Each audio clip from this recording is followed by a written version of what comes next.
Good evening. I would like to first of all welcome you to St. James and to thank you for coming out on such an unpleasant evening in a lot of ways. It's getting cold out there. I went out to go check it out, and it's not very nice out there, so thank you for being there.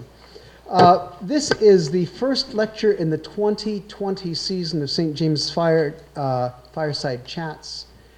This series of lectures was created as part of St. James' bicentennial celebrations in 2011. Its creator and coordinator since the beginning has been Sue DeLorenzo, who, by the way, during the bicentennial initiated several other amazing projects, including a series of mouse houses. You'll have to ask her about them someday. But that is another story. Sue decided last year that it was time to retire as the coordinator, but we are thankful that these chats continue because they've been such an important part of life in Hyde Park.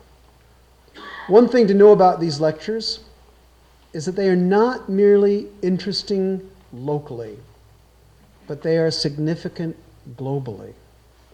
From our connections with the founding of our country, to memories of old Hyde Park, to slavery in the Hudson Valley, to the river itself and its health, and of course to President Roosevelt.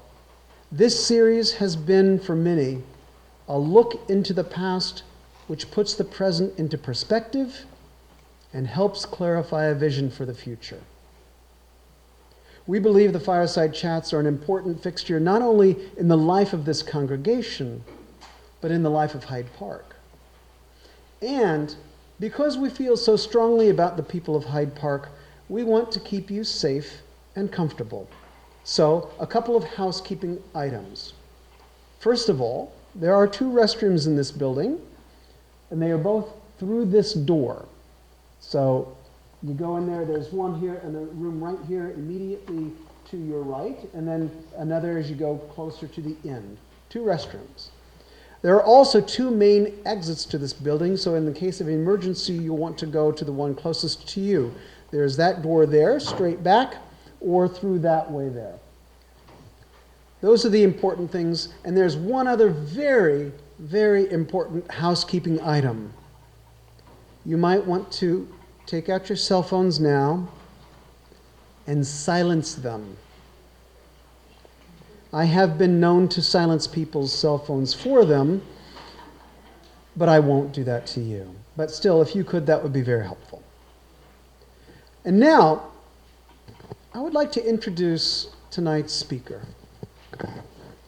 Shannon Butler is the historian for the Poughkeepsie Public Libraries, a position created specifically for her. She is also Hyde Park's town historian, and in her tenure there, she has done much, especially through her use of social media, to raise awareness of the town and its history. And that's particularly true for a younger audience. Shannon was a National Park Ranger for 8 years, most of them at the FDR home or at Valkill. So the president and his family are topics she's intimately familiar with. Shannon also regularly gives lectures on regional history and has published multiple papers, as well as a book on local history, with another book, I believe, already under contract. At St. James's, we are pleased to claim her as one of our own. As you're aware, the news over the past several years has been rife with stories of opioid addiction, overdoses, and death. Often, what starts out as a prescription for pain turns into a full-blown opium addiction. So we all know that opium is a powerful drug affecting lives of countless people. And it's been around a long time. Tonight, Shannon will speak about one well-known family that played a role in the opium trade more than 100 years ago. And so, without further ado, I ask you to welcome Shannon Butler.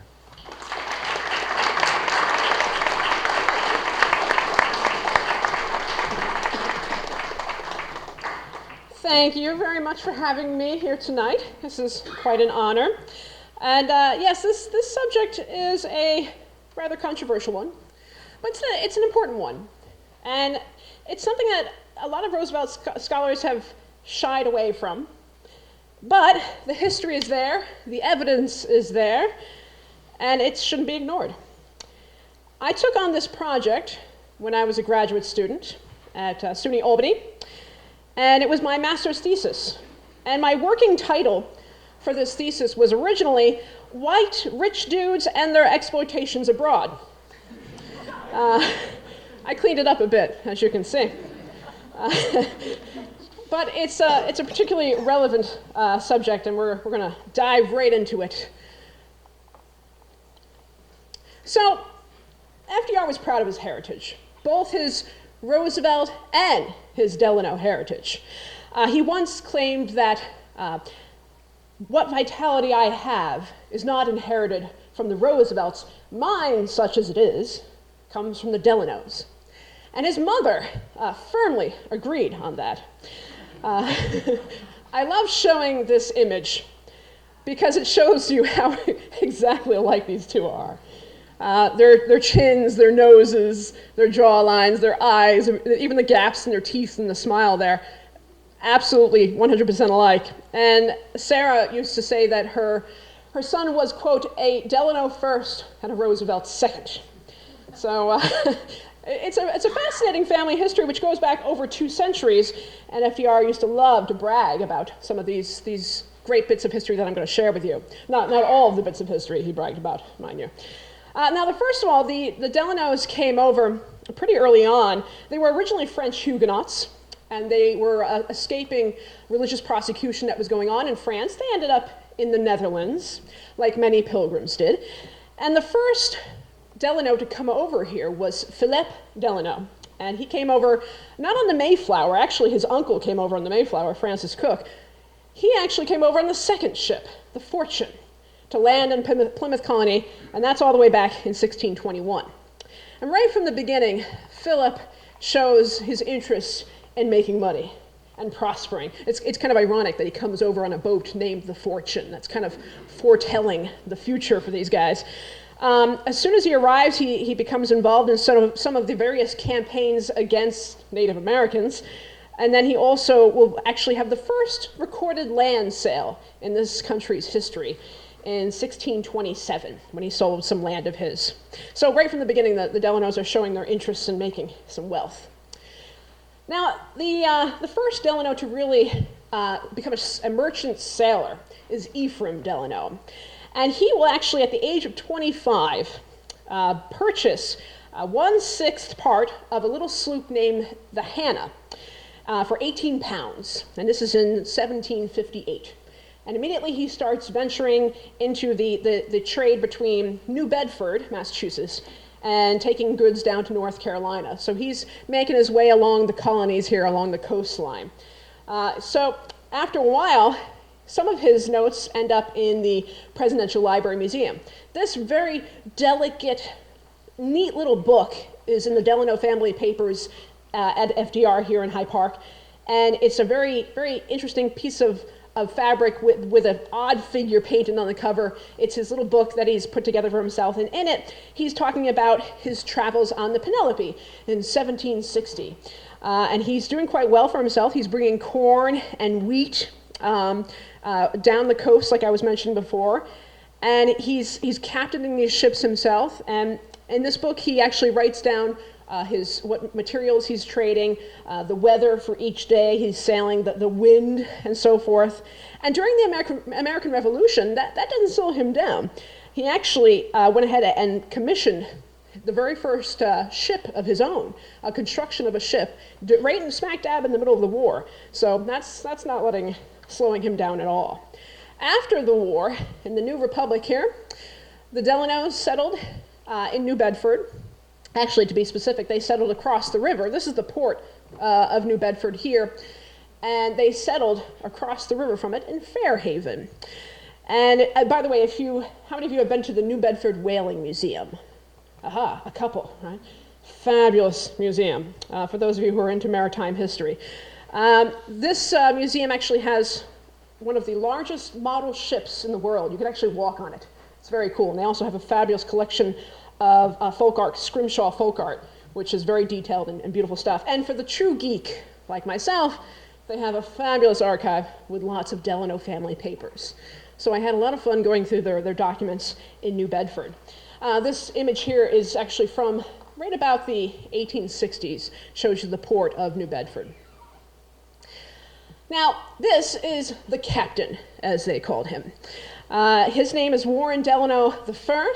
He's the youngest son of Ephraim Delano, and he studied navigation very early on. He was quite young. In 1802, he took command of the Augusta, and he was taking cotton from New Orleans up to the New Bedford area. He eventually would earn the name the captain, and that nickname would stick with him for the rest of his life, which is helpful because there's a lot of Warren Delanos in this family. So it's nice to just be able to refer to him as the captain, and you know who he is. He is the first of the merchant sailors of the Delano family to make his way overseas to England. So he makes his way overseas and starts trade with Great Britain, and it's a very brave thing to do, particularly as the War of 1812 breaks out. Brave or dumb, depending on who you talk to. He would quickly realize his mistake when he was captured by the British, not once, but twice.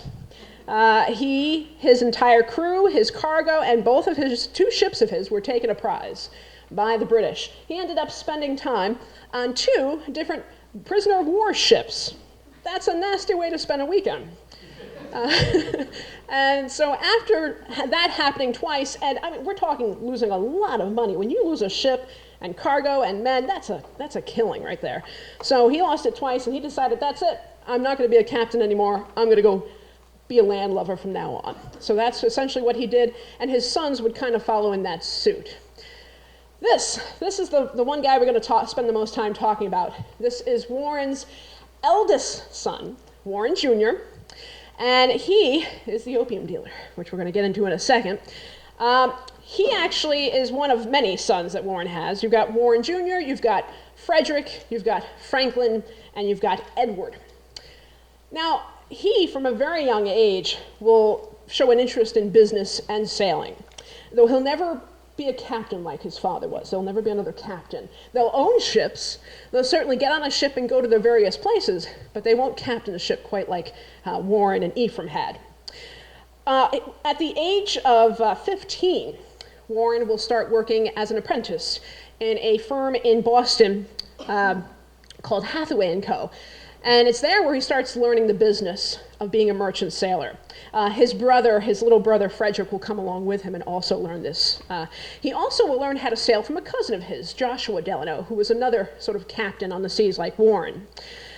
He actually would head down to New York City and serve in Goodhue and Company, and that's where he starts to get the idea that he should go to China.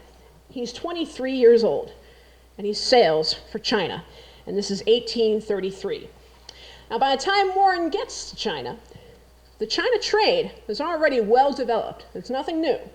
He will come into a world that's flourishing with trade. This is Canton, and in Canton, this particular area here was known as the 13 Factories. And this is pretty much the only part of China that foreigners were allowed in. And it was really no bigger than 15 acres. And you're not just talking Americans. The British are here, the French, the Spanish, the Dutch. They're all hanging out doing trade. When he gets there, America has a very small niche in the opium market, but not the good Indian opium. No, that belongs to the British. Americans found a small niche in the Turkish opium market. They'd sail to Turkey, pick up supplies, and then make their way to China and sell it in. Apparently, Turkish opium was not as good quality as Indian opium. And no, I didn't do the research, the taste tests, to determine whether or not that's true. I'm just assuming that that's how it was. In 1833, Americans had brought in 3 times the amount of chests of Turkish opium that they had in previous years. Fortunes were made easily and quickly. and Warren was well aware of this.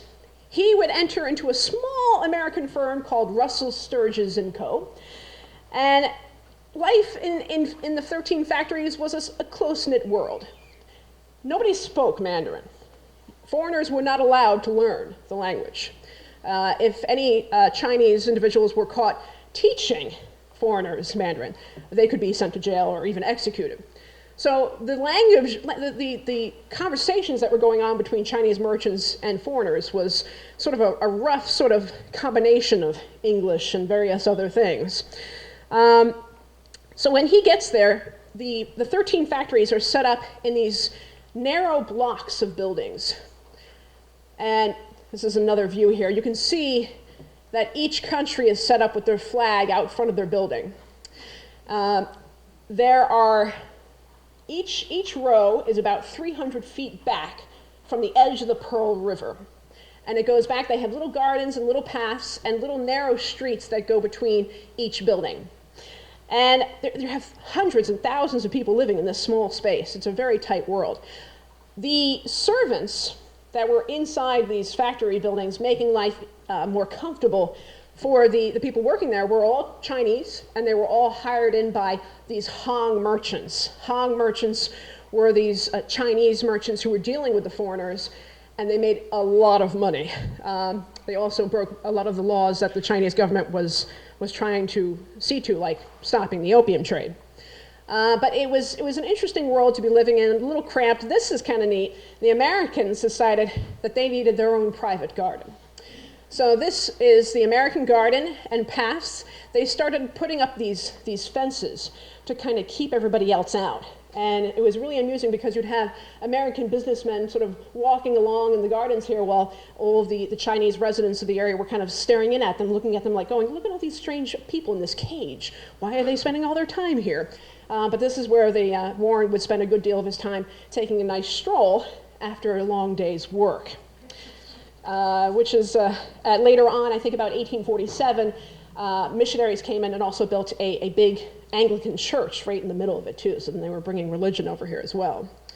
This is one of the alleyways. This is New China Street, dead center in the middle of Canton. And what you have is you've got a couple of small rows of shops, Chinese shops, on the left and on the right.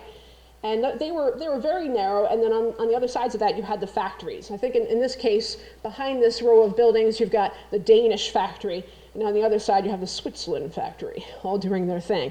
And this is where you'd come to buy your knickknacks and your needs to get through the day. Now, it should be noted that the foreigners that were coming into this area were known as foreign devils. That was the nickname that they were tending to be called. And they were right to be called that because the Chinese had a good reason to consider these guys evil because of what they were bringing in to their country, which was opium.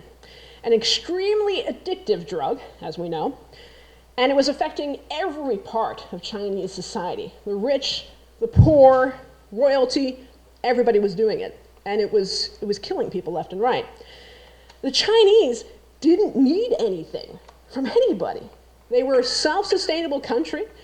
They had all their own goods. They needed absolutely nothing. Foreigners coming into this country needed to find something to trade with them, and it was opium. So it was a very desirable, very addictive substance, and that's how most of the money was made. Now, what's going on here is the Americans, the British, they're buying up this opium, they're bringing it up the Pearl River, selling it to these merchants who come in on these junks. They sail off the inland, they come out to the river, they buy the opium in exchange for silver.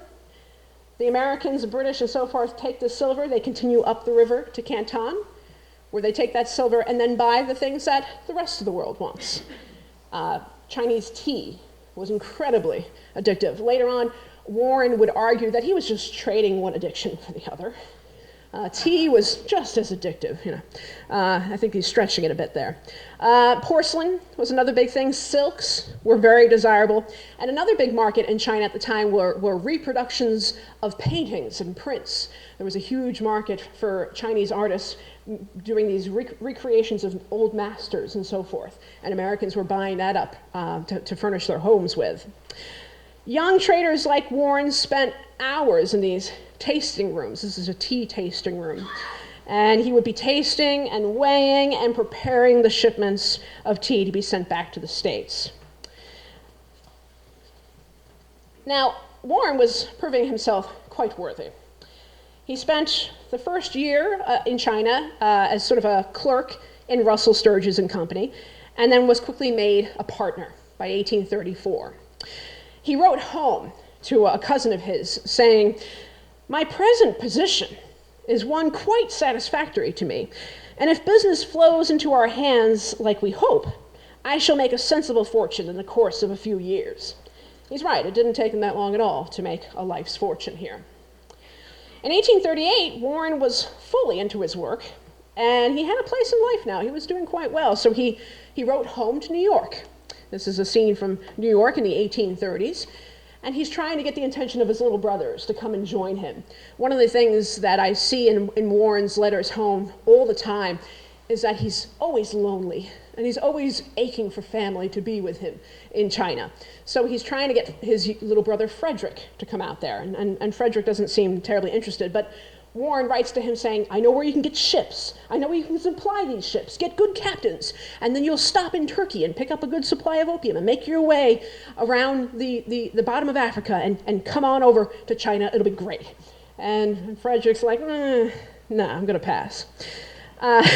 Warren was then asked in 1839 to join a much larger firm in China, the largest American firm, in fact, Russell and Co.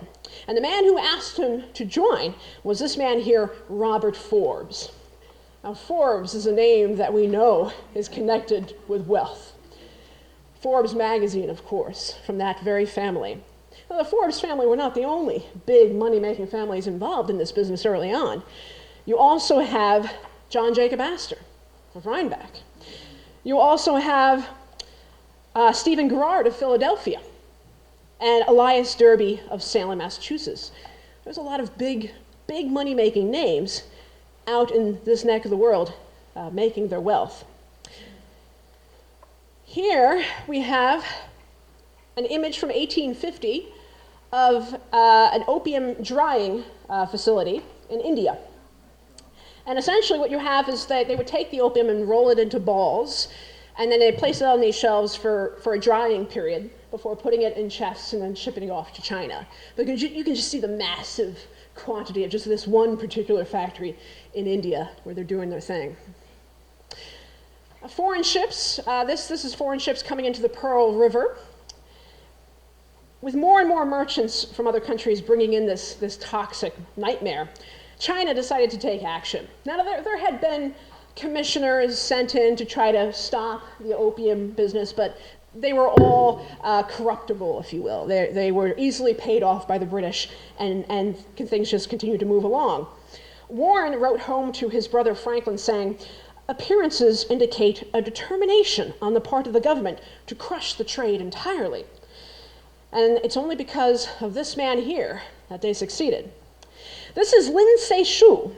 Lin Se-shu was a commissioner that was brought in the 1830s to stop the opium trade, and he was vicious, and he got the job done, rightfully so, of course.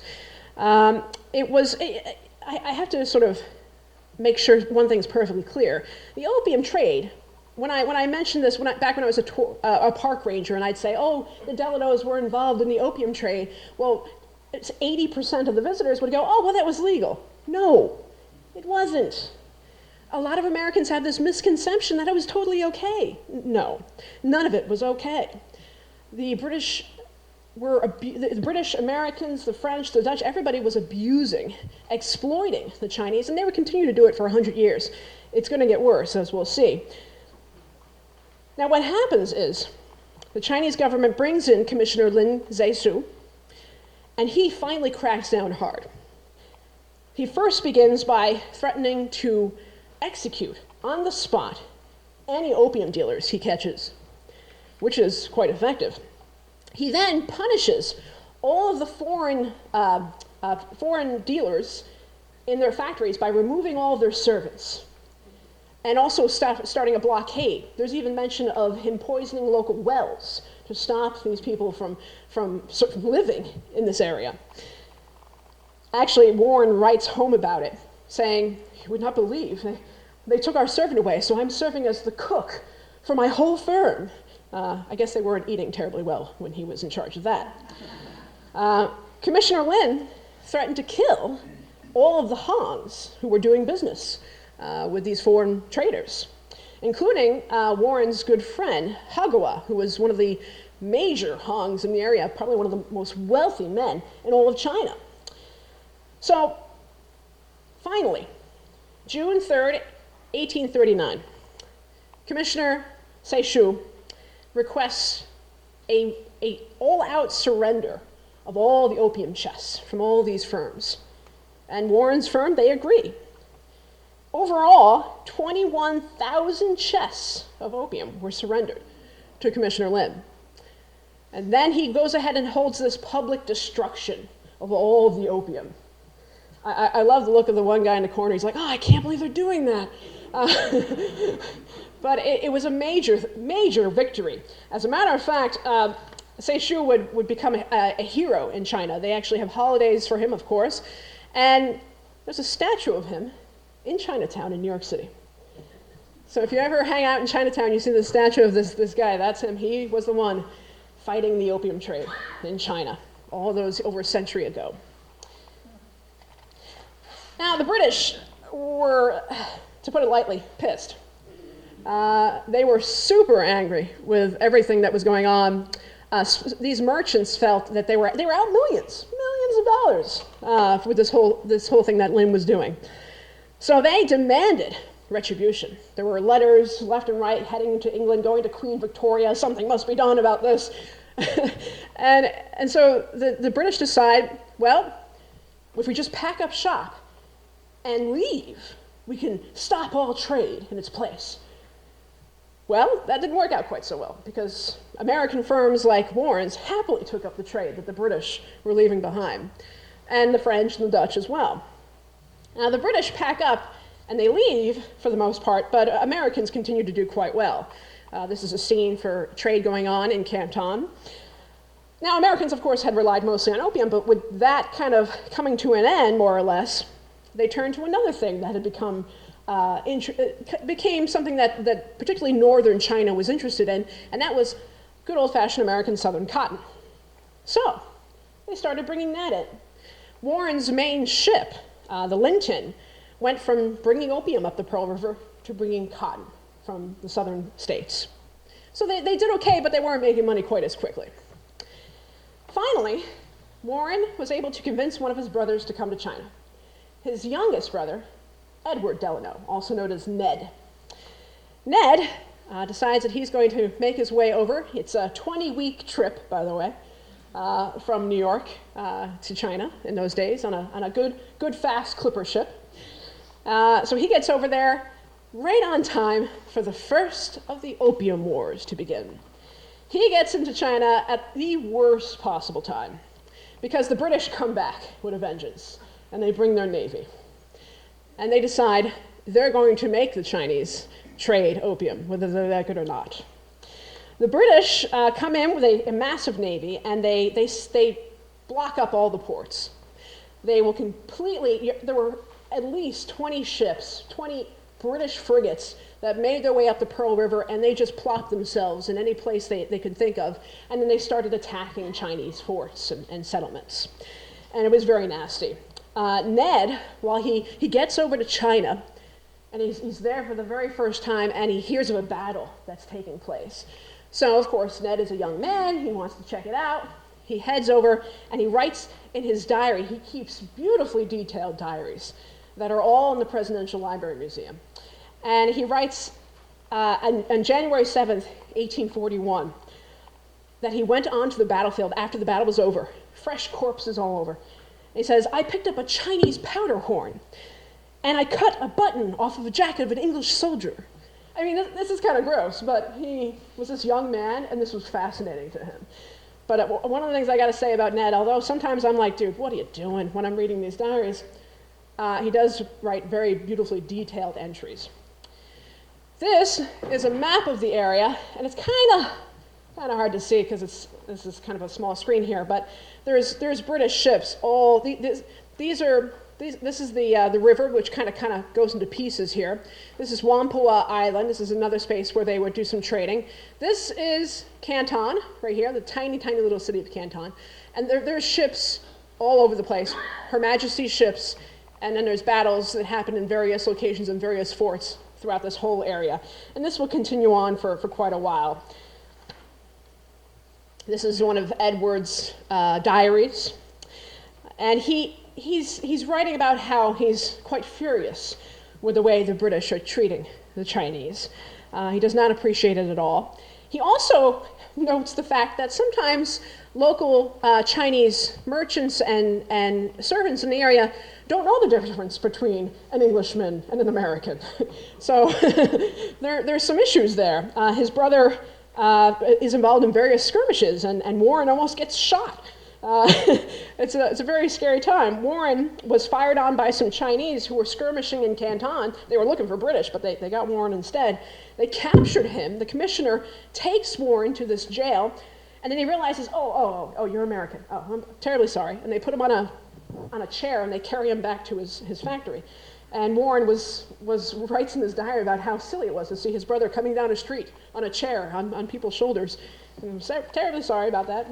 We had a little mistake there. In August of 1842, the British Navy and our army overpowered the Chinese.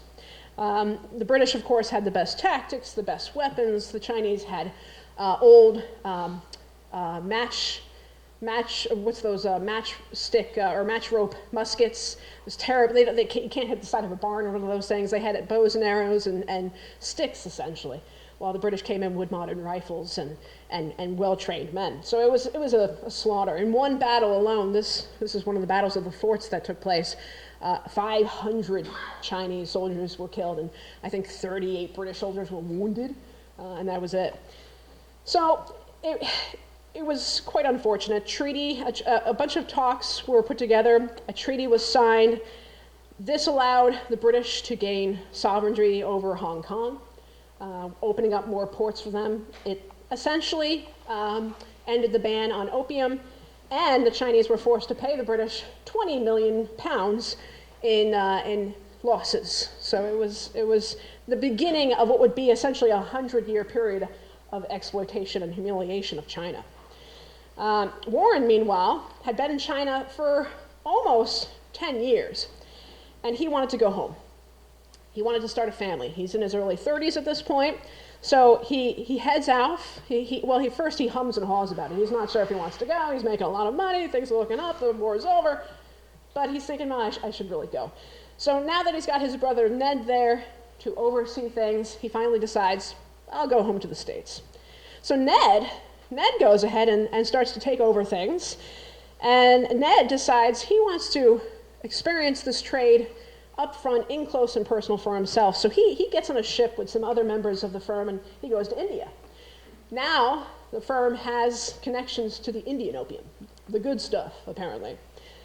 And he goes over and he decides to, he writes in his diaries, we see in his diaries, he's writing down the qualities, the amounts. They're tripling the amount of opium they were bringing in before the war. And then he writes down about some exploits. He heads to a bazaar in India, and he takes strolls through all these opium dens for the first time. And he writes about the experience. He says, one man was prostrate under its effects, pale, cadaverous, and death-like in appearance. He said that he took the man's pipe out of his hand.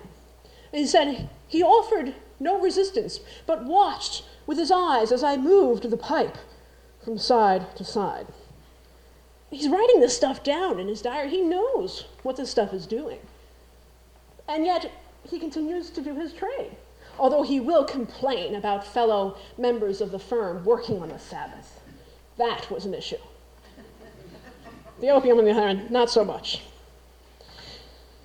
Now, meanwhile, in America, Warren set himself up quite nicely by marrying a lovely lady named Catherine Lyman. She is from a very prominent Boston family. They get married and very quickly sail back to China. Warren just can't keep away from the action. So he brings his wife with him, and they will start a family in China. Now, foreigners, like I said, were only allowed in a small portion of China. Female foreigners were allowed in even a smaller portion of China. For the most part, women were only allowed on the small island of Macau. And the company that Warren was working for actually built a house there called Arrowdale. It was quite a lovely mansion. So she ends up heading over to Arrowdale. She lives happily with Warren there. They have 2 daughters, Susan in 1844 and Louise in 1846. But sadly, Susan dies right about the time Louise is being born. Warren is terrified of the health of his wife and the health of his new baby girl, so he decides that's it. We're done. We're going back home. So the whole family, Warren, Ned, Catherine, and baby Louise, make their way back to the States. This lovely building is Colonnade Row down in New York City. And this is where the family will settle when they come back. Now, his father, the captain, built a lovely house in Fairhaven in 1832. So there is that house to go back to, but Warren wants to be in the center of things in New York.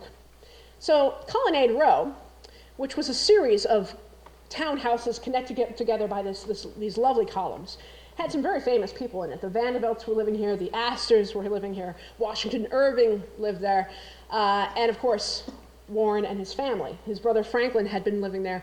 Franklin Delano married Laura Astor, granddaughter of John Jacob Astor. So they were all kind of living together, one big happy family here. Warren, like many wealthy individuals in New York City, wanted a home on the Hudson. His brother Franklin had a lovely house north of here in Barrytown called Steen Vallecci. And if you go to Poets Walk and you're walking towards the river, Steen Vallecci's still back there, heavily altered, but quite a fabulous house. So Warren was asking his brother, could you help me find a suitable house on the Hudson like yours? At first, he started by renting a house near Newburgh in 1847, and then he finally found the right place. In 1851, he purchased the Higginson farm in a small area called Baumville, just north of Newburgh. He hired architects to improve the house and grounds, Andrew Jackson Downing and Calvert Vall. And of course, those names are pretty common in the area. He would quickly fill the house with glorious pieces from China. You can see some Chinese vases there, some Chinese furniture there, and he also had a massive portrait of his very dear friend, Hagua, the Chinese hung that he made his fortune on, hanging above his desk in his office. And later on, when the Delanos would auction off their properties and holdings, if you look through the auction holdings, it's all Chinese stuff. I mean, tons and tons and tons of Chinese antiques. Now, Kate and Warren would have several more children in this house, including Sarah Delano, who was born here. They had 11 children altogether. They're busy, yeah. They wrote down every detail of life in little family diaries that they kept. We call them the Algonac diaries today, and they're also at the FDR library. The good, the bad, the sad, it's all in there. Now, Warren kind of stretched himself a bit thin when he came back to the States. This was a guy interested in doing whatever he could do to make money, and he had invested in a lot of things, probably too many things, including mines in Tennessee, Pennsylvania, Maryland. If you drive through Pennsylvania, you'll find a Delano, Pennsylvania. That's his work. And then, of course, the Panic of 1857 broke out. So he lost a good chunk of his wealth. So he decided to do what he knew the most about, the opium trade. He got back into it. He sailed out to China once again in the hopes of making another fortune. He's still a member of Russell & Co., so it doesn't take much to get back in there. And he gets back to China just as the Second Opium War was coming to an end. The 13 factories, the area of Canton that he knew so well, had been burnt to the ground. The American Gardens were gone, the Anglican Church burnt to the ground too, everything gone. So he's doing a lot of his business in Hong Kong and Macau. And he gets over there, he's in there in 1860, he's doing his thing, and then the Civil War breaks out. It's taking him longer to make his fortune because trade's not doing too well during the Civil War. And once again, he's getting lonely, as he always does when he's in China. So he writes home. He writes to his beloved Catherine, and he says, honey, bring the kids. So she does. And she will sail the entire family, mostly children, on a clipper ship called the Surprise. They leave New York in June of 1862. It will take a very long voyage. They will get there by Halloween of 1862. And while they're out there, she keeps a very detailed diary. I love the Delanos and their details in their diaries. It's very helpful. The diary, also at the Presidential Library Museum, talks about their travels, the entire time they were on their voyage. And mostly it's people being sick. A lot of seasickness, a lot of bad weather, some harsh wind, sometimes no wind. There's a lot of boredom. There's some birthday parties that take place on board, including little Sarah's. I think she celebrated her birthday on the same day that the captain of the ship, the young 28-year-old Captain Ranlett, so they were having a party. But Ranlett was also very paranoid of privateers and southern privateers coming in and capturing them. And as a matter of fact, FDR later on claimed that his mother was almost attacked by Confederate raiders, which actually never happened. They were nowhere near them.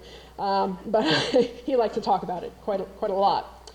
So they finally get to China, the whole family, in October of 1862. And life's pretty good. They live at a house called Rose Hill. They have servants, they have a walled-in garden, they have ponies and carriages and tutors, and life is good. They'll have 2 more kids while they're over there. Fred and Laura are born in China. They have tea parties and pony rides and everything. It's a good time. They kept up with the news coming back from the States. They heard a lot about the war. And of course, news travels very slowly to China, so the first few years of the war was nothing but Union losses. So they were a little nervous over there hearing about all this. And then by the time they hear about Gettysburg, it starts to turn around a little bit. But they're getting their gossip, always a few months late, which is rough.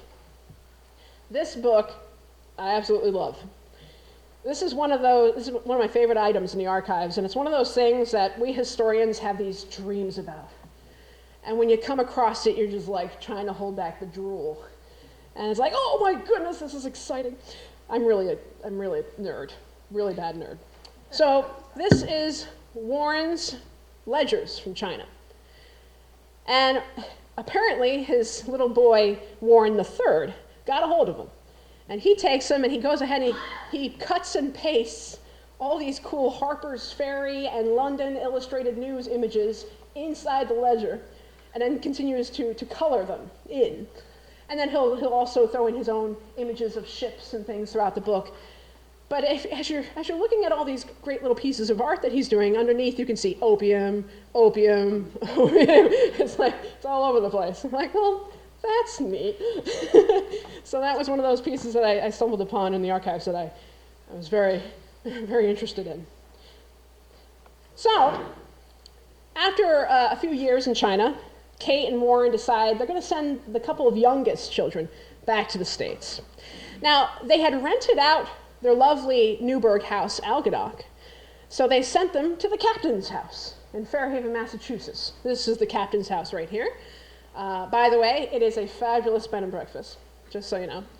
I totally geeked out when I went out there to do research at the New Bedford Whaling Museum, stayed in the Delano family home, in the Sarah Delano Roosevelt room, totally geeking out.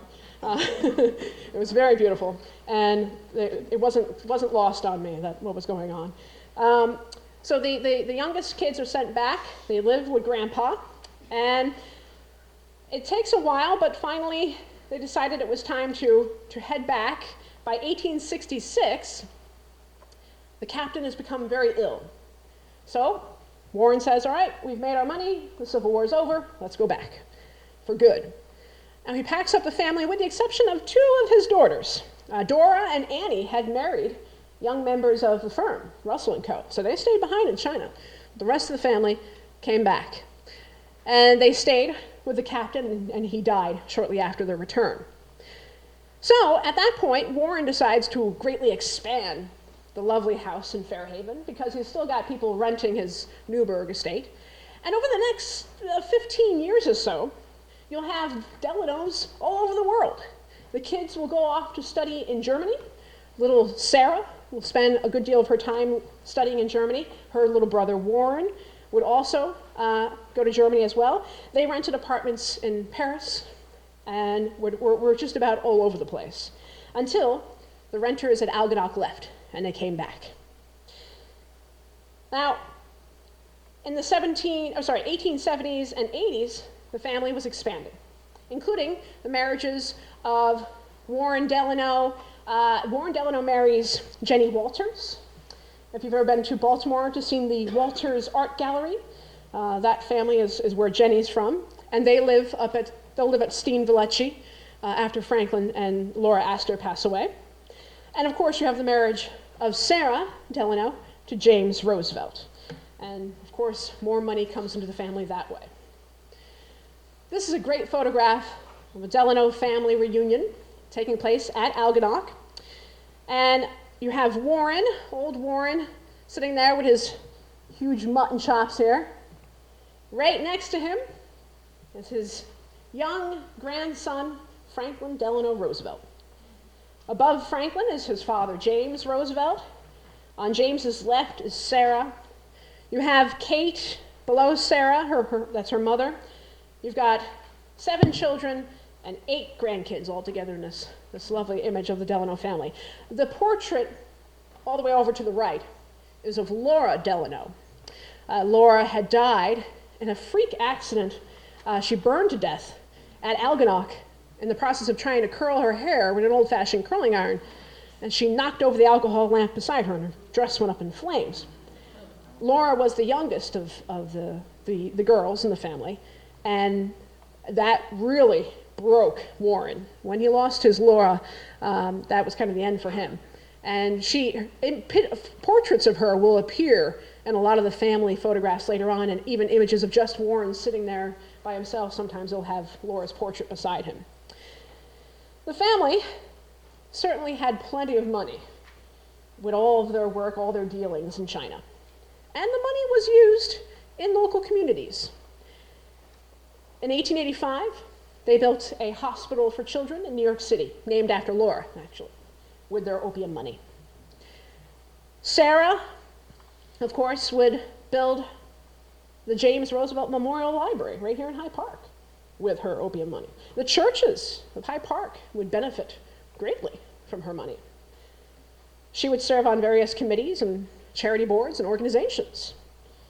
Sarah's sister, Annie Delano Hitch, she gave a huge chunk of land to the city of Newburgh. You've got Delano Hitch Park. That's all from opium money.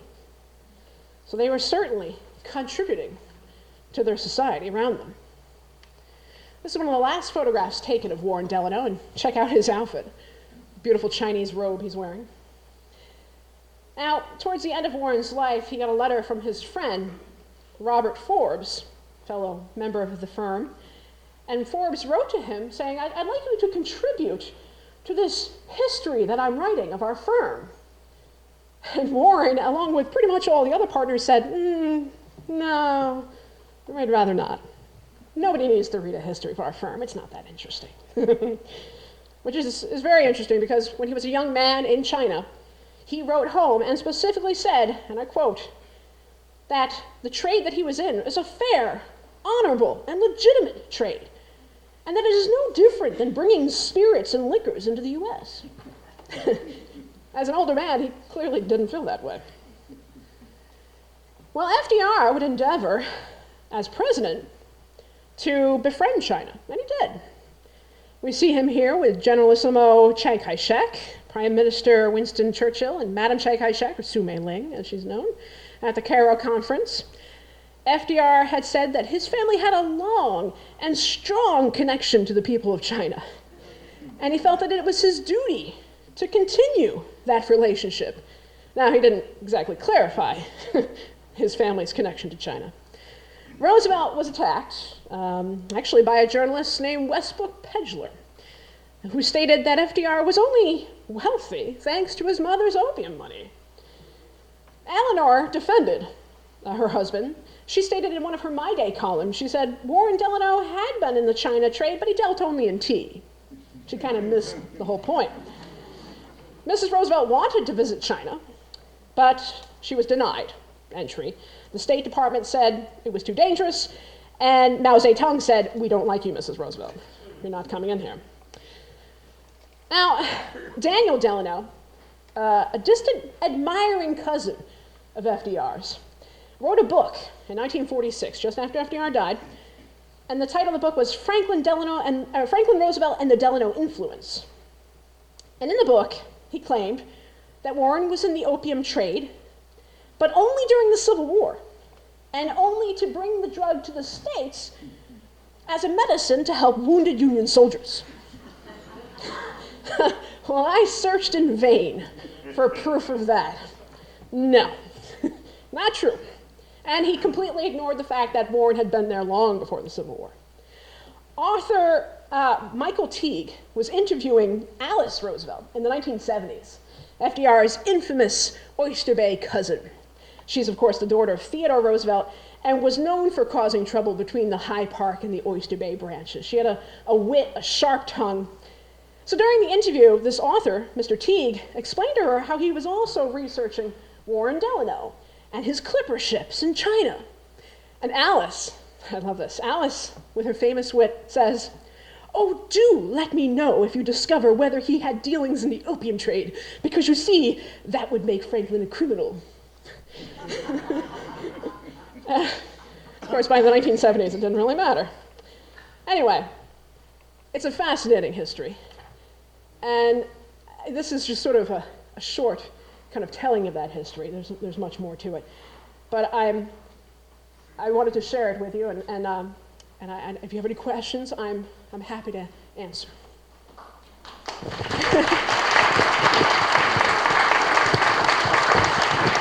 Thank you. Thank you, Shannon. If you do have questions, we have a volunteer with a microphone, so we'll ask that you raise your hand and then wait for him to get to you so people can hear you. Did any of the Delanos have addiction problems themselves? Oh, no. They didn't touch the stuff. No. They were well aware of what it could do. When I was reading through Edward's diaries, actually, I came across some nights where it was just a boring, hot night, and he was sitting with members of his firm in the factory, and he said how they were smoking fine cigars and drinking brandy, when I first saw they're smoking, I was like, ooh! I'm like, oh no, it's just cigars, all right. I thought maybe, but no, it doesn't appear that they ever touch the stuff. Which is, it's kind of interesting when you see how the tides have turned. China doesn't have an opioid crisis. There are no opioid problems in China at all. But we've got it, which is quite interesting. Question over there.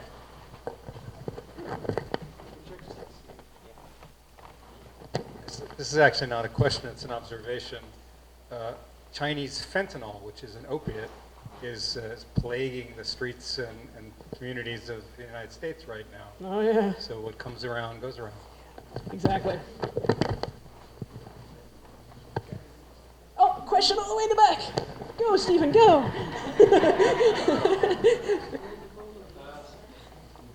I'm confused a wee bit.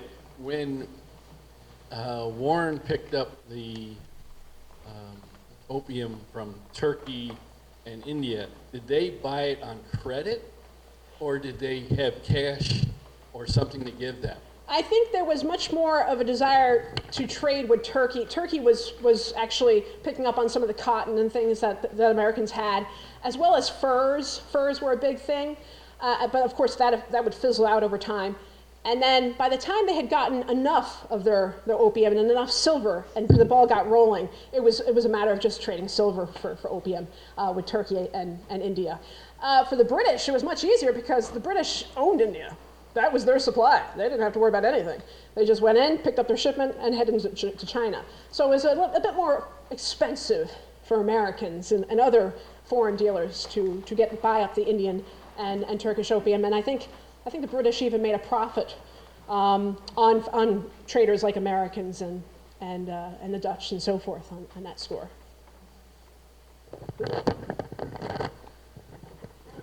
I don't understand. How did China get involved? If the opium's in India and Turkey, why go to China? Why not just get it from... Well, the Chinese didn't want any of this stuff. They didn't. They were a self-sustainable country. They had no interest in any of this. They were trying to block off all trade entirely. But the British and other countries forced themselves in. And when they got there and realized, oh, the Chinese don't need anything, then they discovered they liked opium. That's when they really found their market. Because the opium, they were selling the opium into China, and that was the only thing the Chinese were interested in buying. Well, they were and they weren't. These Hongs were interested in buying.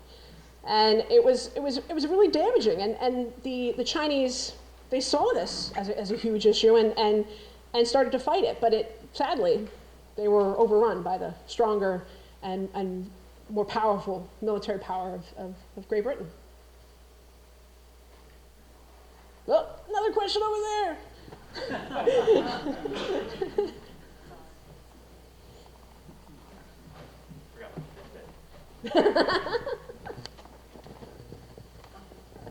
Yeah, I was wondering if you knew much about the role of Yale and Skull and Bones and the people that founded that and the opium trade. No, I don't. Okay. No, I just looked at the Delanos.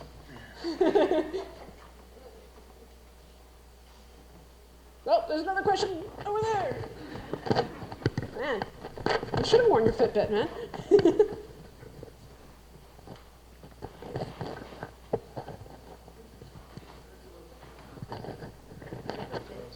Yeah, put it right up close there. I was just curious about the Hongs. Of the Hongs, the beginning of Hong Kong? That I don't know. The Hangs were just major merchants in China. They were actually called the Kohong. And they were guys like Hagua and Magua. These were, men who were worth more than even the emperor of China from their dealings with foreign dealers. But I don't know if there's any connection between the word Hong and Hong Kong. It wasn't in the same part geographically? Well, the Hongs were all over the place. I see. So, Okay. their main center of business was in Canton, but that's only because that's where the foreigners were allowed until the British took over Hong Kong, and then they were able to go in there. But I don't know if there's a connection between the name of Hong Kong and the names of these merchants. It's a really good question, actually.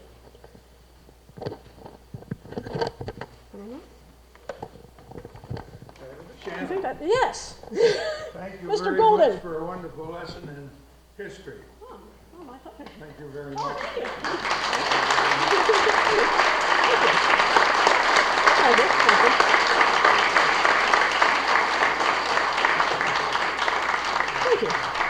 Thank you. Thank you, Shannon. Before you start moving, first of all, I want to say thank you again to Shannon because it's wonderful and amazing information. But there are some other thank yous that we need to extend, and I hope you will. First and foremost, I think, to Sue DiLorenzo for creating this entire event, for her vision, which has made these lectures possible for 10 years now. This is our 10th year of doing it, so we're delighted for that. Yay, Sue!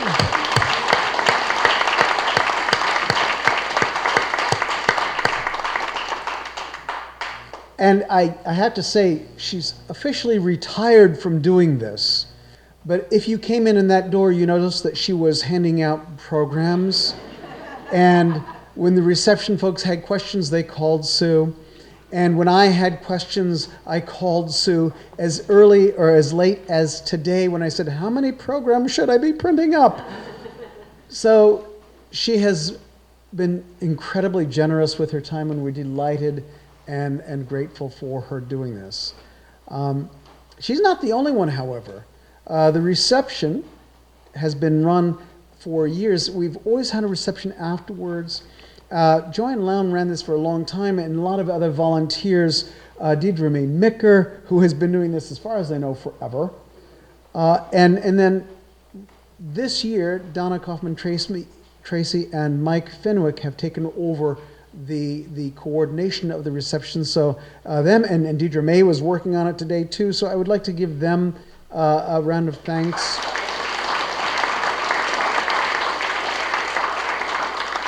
I do want to mention one of the people who has, up until this year, always worked with the reception, but is, because of illness, unable to right now, and that is Christina Wardell. But she is here in spirit and would like us to know that she really cares about this event as well. Speaking of those who are helping but not able to be here, our sound people are all kind of doing this for the first time in a lot of ways.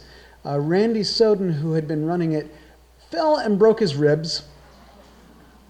And although he came here yesterday to help set things up, he was directing people to what to do. And he said, I just can't sit still that long, and it hurts too much. So he's at home resting where he deserves to be. However, we are developing an amazing new crew of sound folks. We've got Grant Ferris, we have Rudy Knackle, and they were here yesterday setting this thing up, crawling around here. And we also have running around here now, Steve Woodcock. Where'd you go, Steve? There he is. And we're thankful for all of that. We're thankful for Mary Garlow ushering, and I don't know, who am I missing? I'm missing people, but I can't think of who it is. Herb Sweet for video, and a lot of other folks for being involved here. Finally, I draw your attention to the back page of the program this evening. There are 4 talks in this series. This is the first one, and we try to get it started off with a really good one so that you'll want to come back. So I just want you to be aware of some of the other talks that we're having, starting with February 6th, where we feature Peter Bunton, who's the chair of the Mid-Hudson Anti-Slavery History Project, and he will discuss how music and the abolition movement worked together, in fact, how they taught that. The third talk will be on March 5th.